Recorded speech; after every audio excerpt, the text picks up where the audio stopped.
Di era teknologi yang terus berkembang, Undang-Undang Informasi dan Transaksi Elektronik masih dianggap mimpi buruk bagi kebebasan berekspresi. Apalagi buat mereka yang aktif di ruang digital. Padahal seharusnya aturan atau undang-undang dibuat untuk memberi kepastian hukum dan keadilan bagi warga negara.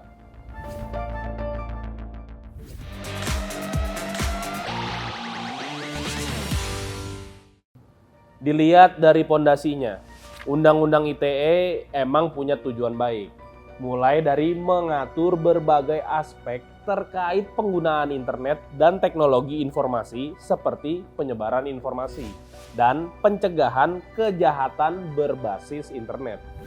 Undang-Undang ITE juga memberi landasan bagi penegakan hukum terhadap tindak pidana yang melibatkan penggunaan teknologi informasi dan internet, sampai memfasilitasi transaksi elektronik dan mempromosikan penggunaan teknologi informasi untuk mendukung ekonomi digital.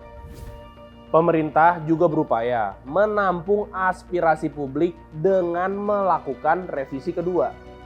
Di perubahan kedua ini, Undang-Undang ITE fokus pada perlindungan hak asasi manusia.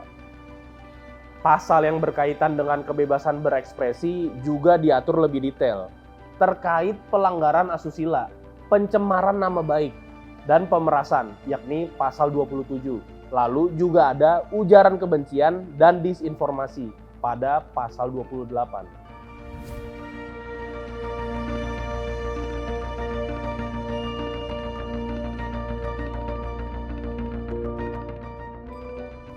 Meski begitu, sebagai insan pers diancam pakai Undang-Undang ITE masih kerap terjadi.